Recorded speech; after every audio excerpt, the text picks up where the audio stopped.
Well, joining us now is the Minister of Energy and Natural Resources, Jonathan Wilkinson. Minister, thank you for making the time. Well, thank you for having me.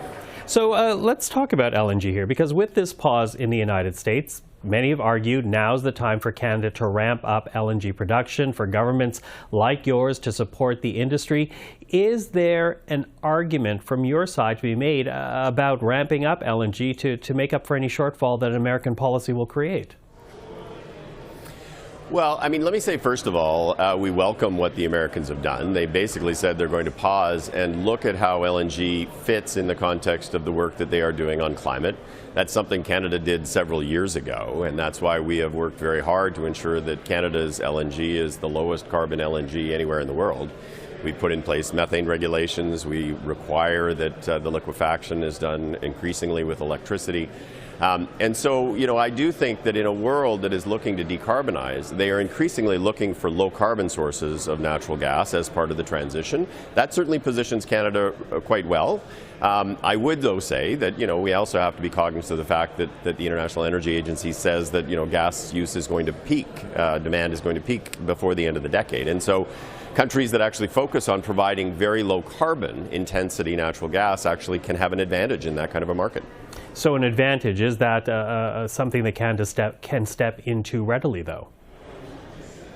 Well, I mean, Canada's first large-scale LNG facility will be coming on stream quite soon. That's LNG Canada, but there are two others that have been approved, and I think the Woodfibre one is going into essentially construction very soon. There's another one, Cedar LNG, which is a little bit farther behind. But I do think that there is an opportunity. But we also have to be clear that opportunity is not unlimited. This is a transition fuel.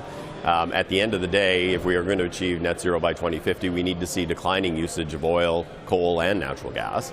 And so my argument to the sector is we actually do have an opportunity here. If we actually focus on the carbon intensity of the fuel that we're supplying, we can actually help Japan and others to displace heavier hydrocarbons if we tie it to the displacement of heavier hydrocarbons like coal.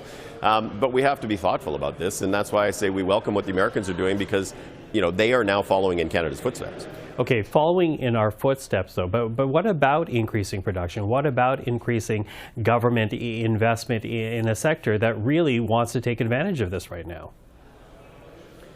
Well, certainly companies actually have to assess the business case. They have to assess what the market's going to look like going forward. As I say, they have to assess the competitiveness of the Canadian product, and I believe that part of being competitive is the low carbon intensity of it. But the Government of Canada has made a decision that we're not going to subsidize fossil fuel projects going forward. That is through the fossil fuel subsidy that we announced about 6 months ago. That's aligned with commitments that all of the large democratic countries have made around the world as part of the fight against climate change. So we certainly are interested in the sector, looking at the carbon intensity and assessing the market and looking to see if there are opportunities for Canada to grow its share of what eventually will be a declining market. But the Government of Canada will not be making significant investments in the LNG area. Okay, but I want to pick up on a point that you did address, vis-a-vis coal, because Canada does contribute, as you know, less than 2% of global emissions. LNG, as you noted, is said to be one way of weaning countries off of coal. When you weigh the options here, the economic benefit for Canada, helping take countries off of a dirty fuel like coal, is there not a net positive to further developing LNG quickly? Well, I would probably take issue with a couple of things you said. I mean, this argument that Canada is 2% of global emissions is, in my mind, the refuge of the climate denier. At the end of the day, if countries make that argument, nobody will do anything.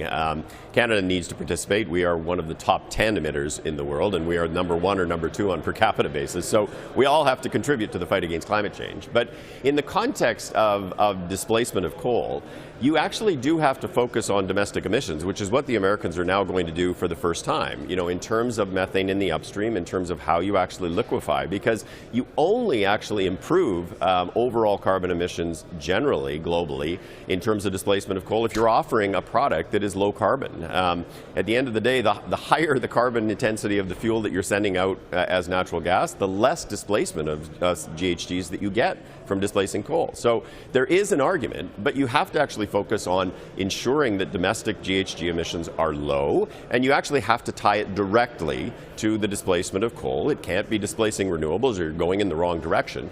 And you also have to recognize that there is a time period here. If people actually are believing the net zero by 2050 commitments that most countries have done, eventually we will have to stop combusting natural gas. And so you have to figure out how you're going to be competitive in what will need to be a declining market between 2030 and 2050. Canada has an opportunity, and we are certainly working with the sector on that. But it starts with minimizing our own carbon emissions. Okay. But are you at all concerned that you may be alienating those in the oil and gas sector, workers who rely on it for jobs? Some might even argue further alienating them from your government. Oh, I don't think so. I mean, I think the opportunity for the sector actually lies in reducing carbon emissions. That's about enhancing competitiveness. And I would say to you, there is a huge opportunity for Alberta and Saskatchewan from natural gas in the production of ultra-low carbon hydrogen, which would be a fuel that can be used in a net zero universe. So, you know, there is an enormous amount of potential in the sector, and we need to be working together, as we are, to ensure that we are seizing the short-term transitional opportunity and the long-term energy opportunity. Minister Wilkinson, really appreciate the time. Thank you for the discussion. All right, thank you very much.